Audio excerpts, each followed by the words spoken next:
Hey guys, today's podcast is coming straight from me, Alison Creamer.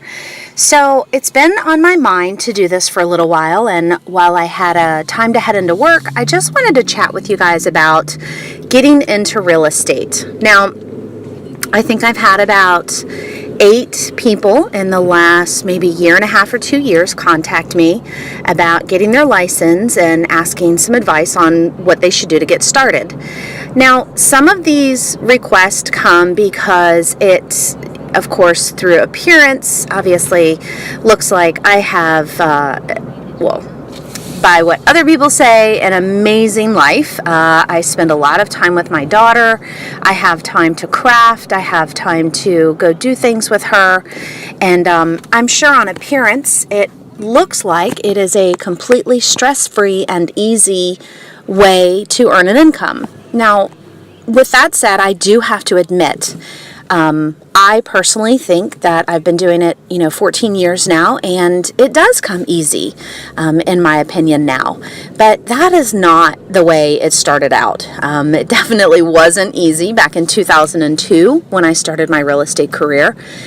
So to get started, here's some great advice that I have learned over a decade of being a real estate agent, and we'll just say sales in general. So whether you're a real estate agent, you're a Beachbody coach, you're a doTERRA expert, you're a mompreneur of any sort, here are some great tips that I think can get your foundation started.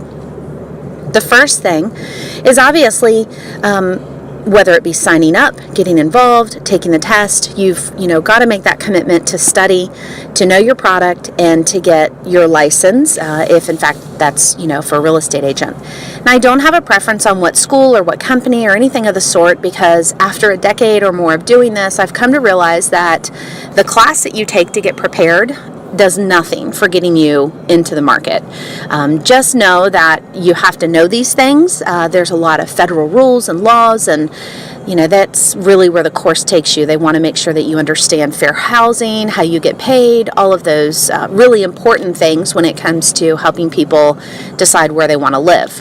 So getting that out of the way, this is the next best thing that I can offer you, and I think every business plan says this. You need to sit down and have a database. That database shouldn't be in a notebook on a piece of paper. It really should be in some kind of spreadsheet or file system. I initially, as a real estate agent, used a database called Top Producer. Absolutely loved it. There is a fee for these databases, but I can tell you if you start it from the very beginning, they are critical to the foundation and getting to the life that you want. So things like even just creating your database on Google and under your contacts and using certain keywords and putting them in the right categories, just a good, strong, firm database is where you need to start. You could organize your Facebook list. You could, go in and create an entirely new spreadsheet, or you could buy into a CRM, a customer relationship management system. So with that being said, the next thing that I would probably do is make sure that I have my marketing, which would be your business cards, ways to get in touch with you. I did learn pretty early on that you don't want to use a company branded email. And while I'm sure my Keller Williams leadership and associates, may frown on this a little bit, what I learned is life happens and things change. And when I started my real estate career, I had an email address that was under somebody else's umbrella. And after a few years, about 5 years, I decided, I was ready for a change. And that email was gone, which meant people that had known me in the very beginning of my career, if they didn't know me personally with my personal email address, I was losing future opportunities. So I never used company branded email. I also never used company-branded websites. I think it's important for you to come up with something very simple and easy. One of the smartest ways is if people know your name, they know how to get in touch with you. I wouldn't worry too much about creating this logo and all these features and bells and whistles. You just really need something simple. An easy way to do that is your name. So I have AlisonCreamer.com. I also have AlisonCreamer@gmail.com. So those were some of the key foundation things. Social media is huge. You may want to consider whether or not you're going to take your business into a social realm where 80% of what you do is personal, a lot of photos and postings and just who you are as a person, more like your life brand. And then 20% is, oh, by the way, this is what I do for a living and I would love to talk to you. So I personally chose to blend the two lives, my work life and my family life, because in real estate, I feel like people really need to know, like, and trust me before they'll give me an opportunity to chat with them. I've never been the kind of agent that cares much about the hard statistics of hiring me. And what I mean by that is, if somebody is only looking at a formula and they're not looking at me as an individual, well, sometimes those barriers break down, there's miscommunication, and they really don't know where my intentions, heart, and where I'm coming from. So it was important to me that people understood who I am, what I stand for, and what I represent, and I had no problem blending personal and business together. Some people think that they need to go out and spend tons of money on websites and development, and while I definitely think that there is a base and a platform for that, it's just not where I chose to spend my money. I actually prefer to create relationships long term. I would rather bring a gift to somebody's house. I would rather take them out to dinner.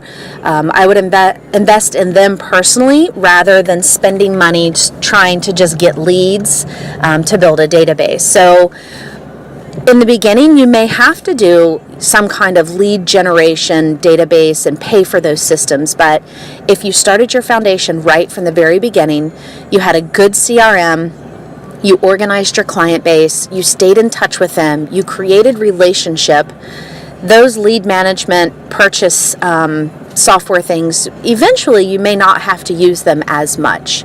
So it's been about, I guess, 5 to 7 years before I started really seeing the repeats, the referrals, the continuing pouring in my business. So when you see me online and you see my social media post, you see all the fun things that I get to do, remember that I am sharing with you 80% of my personality, my life, my passions, and I'm only sharing about 20% of my business day. It can get pretty boring if all I do is talk about real estate, the deals, the transactions, what I have to sell, what I need to do.